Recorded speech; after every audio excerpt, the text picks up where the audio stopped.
গোপালগঞ্জে কোটালীপাড়া উপজেলায় স্বামীকে তালাক দেওয়ার 2 ঘণ্টা পর প্রেমিকের সঙ্গে এক নারীর বিয়ে হওয়ার ঘটনা ঘটেছে।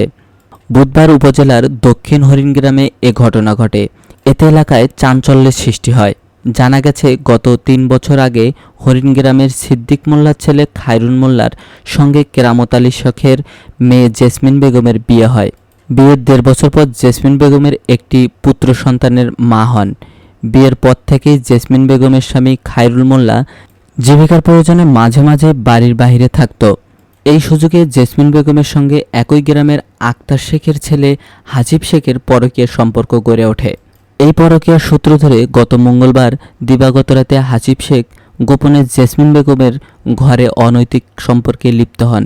এ সময় জেসমিন বেগমের বাড়ির লোক টের পেয়ে তাদেরকে আপত্তিকর অবস্থায় দুজনকেই ধরে শিকলবন্দি করে রাখেন। এ ঘটনা নিয়ে বুধবার বিকেলে খায়রুলের বাড়িতে একটি সালিশি বৈঠক হয়। সালিশের চাপের মুখে খায়রুল তার স্ত্রী জেসমিন বেগমকে তালাক দিতে বাধ্য হন। এই তালাকের 2 ঘণ্টা পর 4 লক্ষ টাকা দেনমোহর নির্ধারণ করে হাসিব শেখ জেসমিন বেগমকে বিয়ে করেন। এ ঘটনায় সুপ্রিম কোর্টের আইনজীবী খান চামনি এলাহি বলেন, এভাবে তালাক দেওয়া 2 ঘণ্টা পর বিয়ে দেওয়া আমার জানামতে শরীয়ত এবং আইনসম্মত হয়নি। এ ধরনের সালিশি দরবার যারা করেন তাদেরকে আইনের আওতায় নেওয়া উচিত। কোটালীপাড়ার থানার ওসি আবুল কালাম আজাদ জানান, এ বিষয়ে এখন পর্যন্ত কোনো অভিযোগ পাওয়া যায়নি। অভিযোগ পাওয়া গেলে তদন্ত সাপেক্ষে আইনগত ব্যবস্থা নেওয়া হবে।